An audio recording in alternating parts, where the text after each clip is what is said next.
Olá! O Repórter Justiça mostra os problemas causados pela dependência do cigarro. O tabagismo é hoje considerado o maior problema de saúde pública no mundo.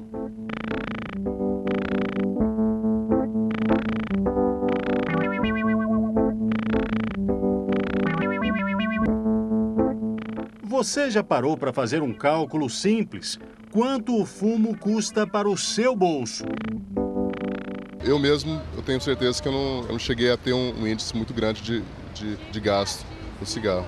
Provavelmente essas pessoas que fumam, eu tenho minha sogra, que está agora ainda fumando, eu acho que ela também não é uma fumante tão ativa, mas com certeza tem uma margem provavelmente alta, né, no final do mês. Mas o gasto normalmente é alto mesmo, só que o fumante parece não perceber. A gente fez as contas. Se o consumo diário for um maço de cigarros mais barato do mercado, o gasto anual vai atingir quase R$ 1.300. Pelo maço diário da marca mais cara, o prejuízo vai ultrapassar os R$ 2.500 por ano. Em 5 anos, você queima mais de R$ 12.700. E não pense que fica só nisso. Uma lei de dezembro de 2011 instituiu um preço mínimo para o maço de cigarros vendido no Brasil, R$ 3. Até 2015, com um acréscimo de 50 centavos por ano, vai ser alcançado o piso definitivo de R$ 4,50. Para o viciado é barato, não tem preço não. Eu acho que as pessoas deixam de comer, deixam de fazer coisas de mais necessidade para fumar quando o vício é grande. Devia ser bem caro, que assim menos pessoas comprariam. Eu acho que é barato, acaba sendo mais acessível e não impede que as pessoas adquiram esse produto que é tão maléfico à saúde. O reajuste de preços está ligado a uma política de desestímulo ao tabagismo. É porque o vício tem sérias consequências econômicas para todos nós, inclusive para os que não fumam. O governo gasta por ano, em média, 21 bilhões, eu disse bilhões de reais, para tratar doenças causadas pelo fumo. Existem trabalhos mostrando que nos hospitais públicos, se você tirar os problemas ortopédicos e os problemas obstétricos, cerca de 60% a 70% dos pacientes que estão internados em hospitais públicos estão internados por uma doença relacionada ao tabaco. Quer dizer, o custo é inestimável, né? Eu acho que as pessoas têm que respeitar, né? Já está mais que comprovado o mal que faz, então as pessoas têm que respeitar o que não gosta, o que tem alergia, o que se incomoda e tem que buscar esse respeito de espaço. Não é justo, até porque cada um sabe o risco que tem e não é legal você ainda estar compartilhando o risco com outras pessoas. O imposto sobre produtos industrializados para o cigarro está em torno de 39%. A estimativa é que o tributo vai sofrer uma queda, 38%. O imposto fica um pouco menor, mas a arrecadação que vai para o governo vai aumentar. Em 2 anos, cada carteira de cigarros vendida vai render 25% a mais para os cofres do governo. Além dos gastos, tem o desgaste e os riscos para a saúde de quem fuma. As tentativas são muitas. Não é fácil vencer o vício. Assim como a cocaína, a nicotina presente no cigarro é altamente viciante. E ficar sem essa substância nos primeiros dias... Se a pessoa é dependente, muito provavelmente dependente da nicotina, do tabaco, muito provavelmente ela vai vivenciar um desconforto físico, emocional, psicológico, que é a síndrome de abstinência. O principal sintoma, o desconforto da síndrome de abstinência, além de modificação no padrão de sono, de apetite e a irritabilidade, é algo que a gente chama de fissura, que é o desejo intenso, relatado pelas pessoas como incontrolável, quase incontrolável de fumar. A nicotina sai do tabaco diretamente para o pulmão e dali para os vasos sanguíneos, o coração, o cérebro e outros órgãos. Quem tenta parar sente a ausência de nicotina no corpo. Tem sensações como tontura, depressão, irritação, dificuldade de concentração. Quando eu inalo a fumaça, que tem mais de 5.000 substâncias, metais pesados, cancerígenos, venenos, tudo isso é absorvido pelo pulmão e cai na corrente circulatória. Então o tabagismo não causa só doenças pulmonares como câncer de pulmão, bronquite crônica, enfisema ou doenças cardíacas como hipertensão, infarto, etc., mas pode causar em todo o organismo, como, por exemplo, acidente vascular encefálico, conhecido como derrame, câncer de bexiga, câncer de mama, tudo isso está ligado ao uso do tabaco, seja de forma ativa ou passiva. Os fumantes têm maior risco de sofrer câncer de pulmão, enfarte, bronquite crônica, enfisema pulmonar e derrame cerebral.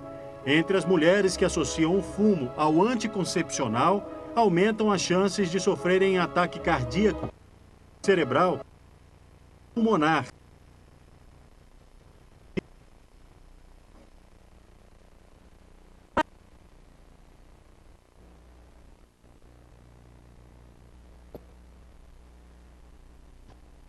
Poucos essa da dificuldade em se parar de fumar. Então, que esse diálogo ele tem uma característica informativa, para isso os pais, os educadores, as pessoas que estão junto ao jovem precisam se instruírem também, né, se esclarecer, mas que tenha, além desse aspecto informativo, um aspecto de apoio à pessoa. As pesquisas mostram que um cigarro apenas, fumado pela gestante durante a gravidez, em alguns minutos, acelera os batimentos cardíacos do feto, devido ao efeito da nicotina. Imagine então os efeitos na saúde do bebê quando a gestante fuma diariamente. É importante saber que quando a mãe fuma durante a amamentação, a nicotina passa pelo sangue e é absorvida pelo bebê.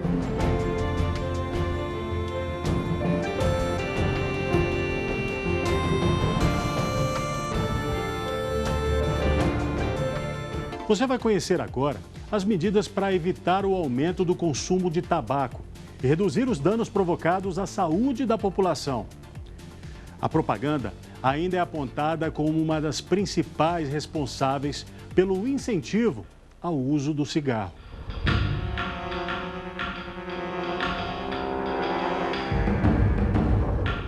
A estimativa é de que no mundo cerca de 5 milhões de pessoas morram por ano em decorrência do tabagismo. Até 2030, esse número deve dobrar para 10 milhões.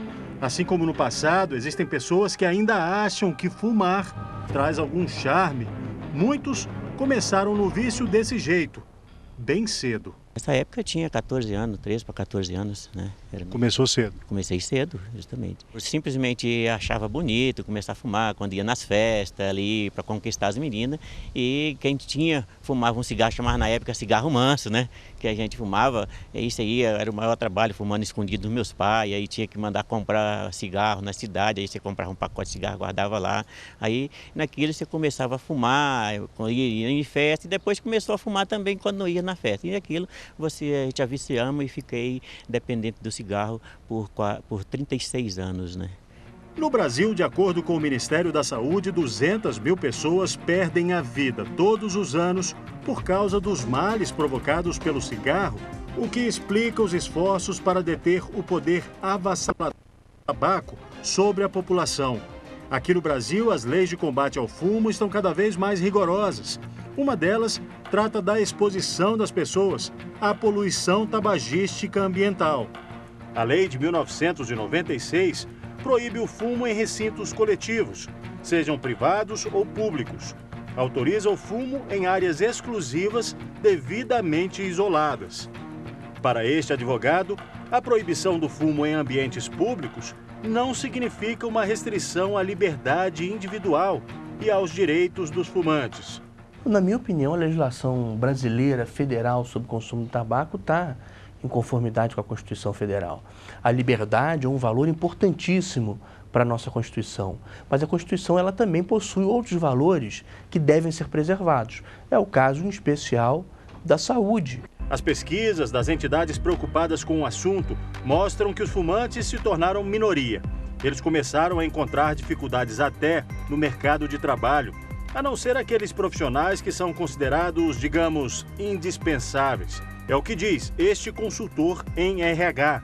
Na pesquisa que nós realizamos no ano de 2009, nós verificamos que o nível de tolerância para o tabagismo, ele diminui quanto maior o nível hierárquico. Então, Para os níveis operacionais, realmente ele não é tolerado.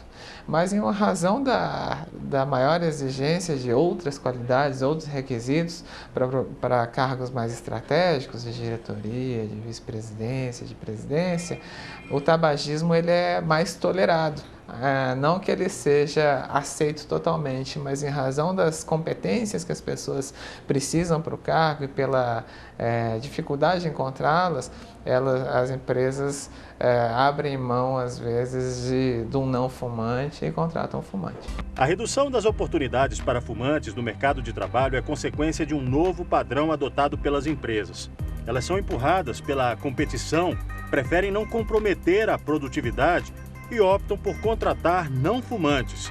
É importante saber que hoje, não precisar interromper a rotina de trabalho para fumar faz a diferença na hora de assinar um contrato de trabalho. Considerando que uma pessoa gasta em torno de 5 minutos para fumar um cigarro e ela fume 10 cigarros dentro do horário de expediente, vai-se quase 1 hora dia para o cigarro, e isso reflete que são 5 horas semana. Então, esse é o principal argumento das empresas em evitar os fumantes, a questão da produtividade.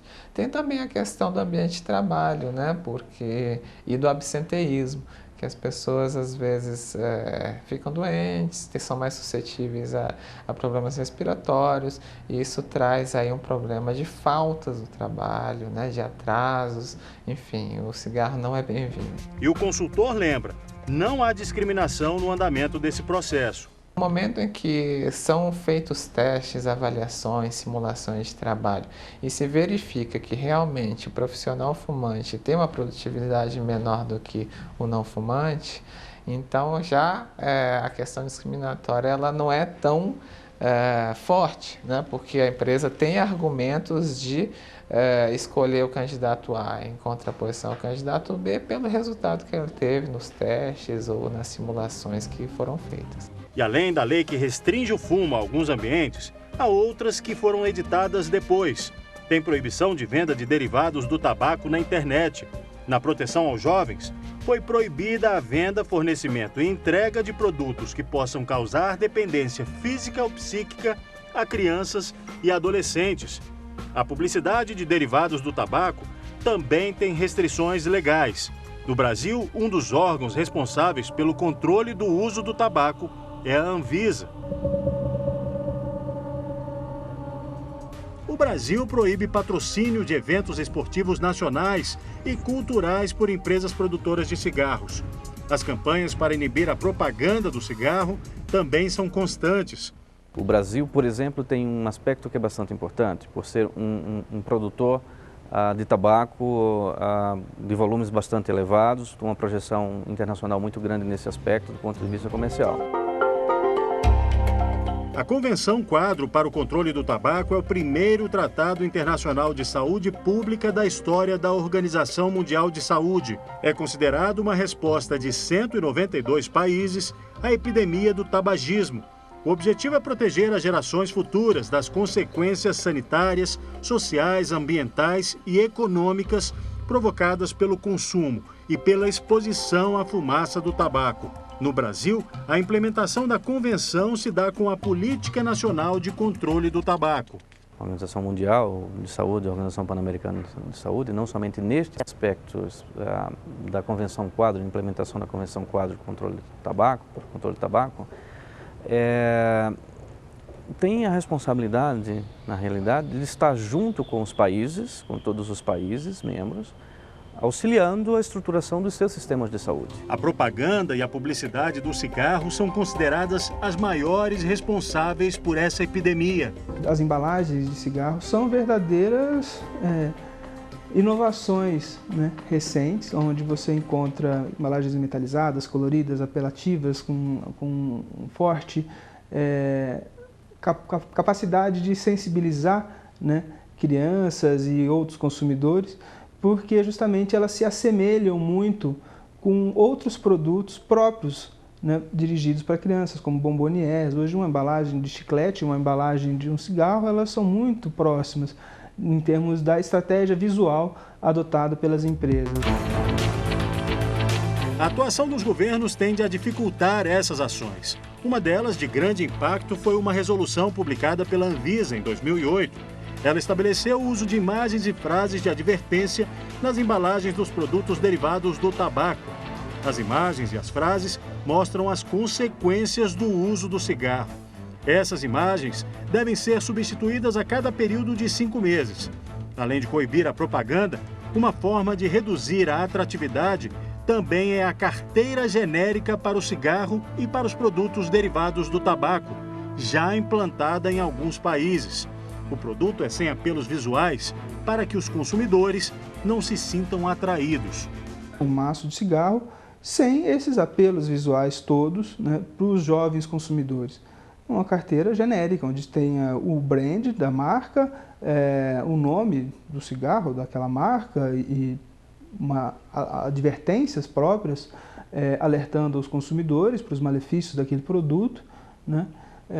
Muito simples, como uma embalagem genérica de remédios. O consumo de tabaco no Brasil caiu de 19,3% em 2006 para 15,6% em 2012. É o que diz uma pesquisa divulgada este ano pela Universidade Federal de São Paulo.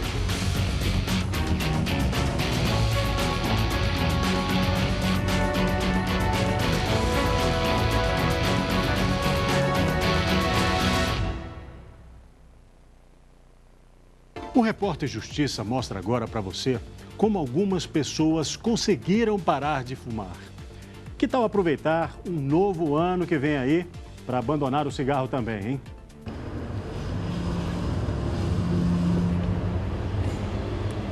O motorista Secundino Gomes, bem que poderia ter um sobrenome assim, Atitude. Ele conta que parou de fumar no dia que pôs essa ideia na cabeça. 8 anos já se passaram. E quem parou de fumar assim de um jeito tão rápido, não esquece nem as datas. Sempre a minha esposa, como ela é evangélica, ela cobrava muito e eu dizia, não me cobra porque o dia que for parar de fumar eu paro. Quando foi um dia lá eu fiz uma brincadeira no trabalho, no local de trabalho, no dia 10 de novembro de 2005, eu disse, olha, eu vou comprar essa carteira de cigarro, vai ser a última carteira de cigarro que eu vou fumar. E eles não acreditaram. E eu fumei nela durante 5 dias, no 5º dia eu tinha ainda a média de uns 5 cigarros nela, eu convidei 4 colegas fumador e fui para a beira do rio, fiquei 3 dias na beira do rio pescando com eles, fumando ao meu lado e eu não acendi nenhum cigarro. Aí, na volta para a cidade, eu disse, eu sou capaz de parar de fumar. E foi a última vez que eu fumei, dia 17 de novembro de 2005. Mas aí eu decidi testar o comportamento de um homem que se diz assim tão senhor da própria vontade. Olha o maço de cigarros que eu saquei do bolso para mostrar para ele. Eu saio perto dele, eu posso tirar um cigarro e cheirar, que eu gosto do cheiro dele, mas a fumaça eu odeio. Ficava com um cigarro na mão e fazendo as coisas aqui. Verônica também é ex-fumante, mas não viveu uma decisão da noite para o dia. Foi esse baixinho aí com ela, o Caio, de 4 anos, o maior motivo para a secretária abandonar o vício. Eu sempre tinha que sair de perto dele para poder fumar, então a maioria do tempo que eu ficava em casa, que eu dispunha para ficar em casa, eu dividia entre o cigarro e entre o neném. E quando eu parei de fumar, eu consegui ficar muito mais tempo com ele, aliás, em tempo integral com ele. Então, 5 minutos a cada cigarro multiplicado por 30... é o tempo que eu ficava longe dele. Mas agora ela não tem mais que dividir o tempo. Quando está em casa, o filho está sempre por perto e faz questão de ajudar a mamãe. Caio! Vem, meu ajudante. O cigarro, além de distanciá-la das melhores e mais importantes coisas da vida, também a escravizou. Eu me tornei uma dependente do cigarro, porque eu não conseguia viver sem o cigarro. Podia ficar sem comer, sem dormir, mas agora sem o cigarro eu não conseguia ficar. Acordava, levantava da cama, acendia um cigarro, ia fazer o café com o cigarro na boca e tomava café, saía para trabalhar com o cigarro na boca. Descia de hora em hora para fumar. E em torno de 30 cigarros por dia que eu fumava, ou mais. E olha que o vício começou de um jeito bobo, apenas um cigarro em uma farra com as amigas. Quando eu tinha 26 anos, eu e minhas amigas fomos dançar e elas disseram que era legal fumar e tomar uma cerveja. E foi assim que a gente começou, na brincadeira, começou a fumar. Quem quiser saber como Verônica parou de fumar, é só começar a frequentar grupos de ajuda. Frequente grupo, frequente e tome a decisão de que é necessário você cuidar de você. E pare de fumar, que não serve, essa droga não serve pra gente. Não serve, realmente não serve.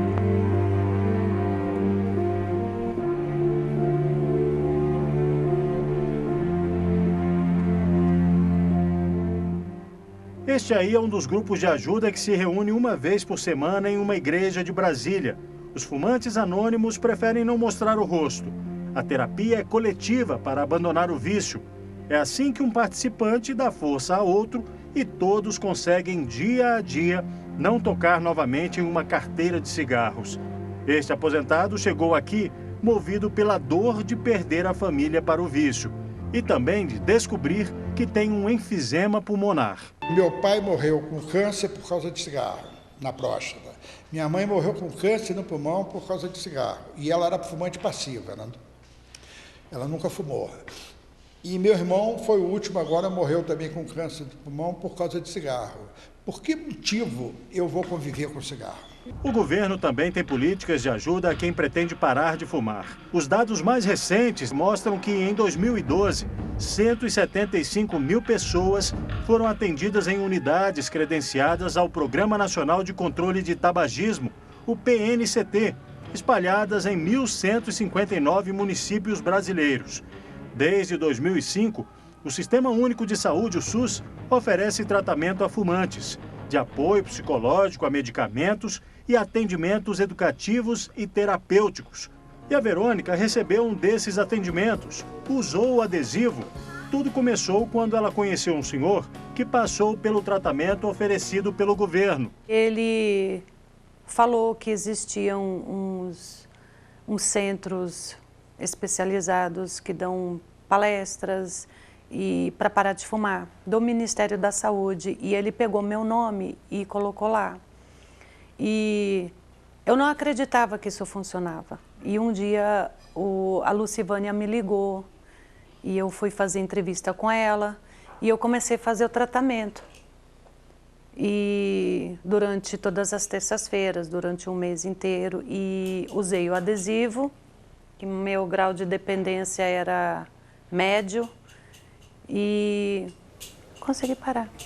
O ex-fumante sabe, não é fácil parar, mas também não é impossível. Banido da minha vida. Esta que é a base, você nunca deve falar, nunca eu vou fazer isso. Eu parei há 8 anos e não tenho vontade de voltar, com certeza.